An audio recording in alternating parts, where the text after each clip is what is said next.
Hi, my name is Colin. My experiment is called Finding One's True Voice.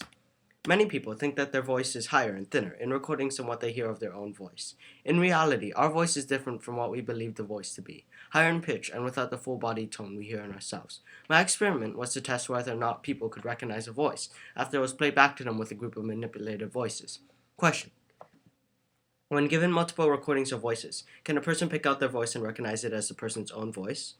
We hear our voices deeper because sound emitted from our mouth can reach the inner ear in two ways. The first way is through the air, like most people hear. The air compresses and comes back to the ear.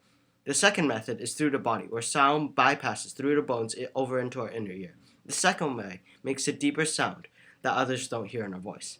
Hypothesis: I believe that when given multiple recordings of voices, the subject will choose the deeper manipulated voice over the subject's real voice due to said subject's own perception of the subject's voice as a deeper sound. I did this experiment in two parts. The first day, I recorded people's voices, making them say both a quote as well as a list of words. The next day, I tested each of the Next, I took these words and a quote and created several copies, changing the pitch of each of the copies. Given the original, one was made significantly higher, one significantly lower, and one slightly lower. The next day, I tested each of the subjects, playing both the quote as well as the list of words to each of the subjects. I then asked them which one of the four voices was the real voice. The results were overwhelmingly in the favor of people correctly guessing their voice. Almost all of the people found their voice, recognizing it quickly and efficiently.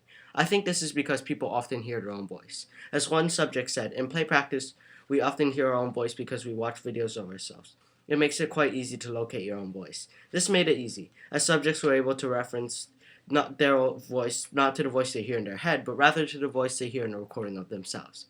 Altogether, even though people hear their voice in their head different than what they hear in a recording, people have reached a point in which they can recognize their own voice. Thank you.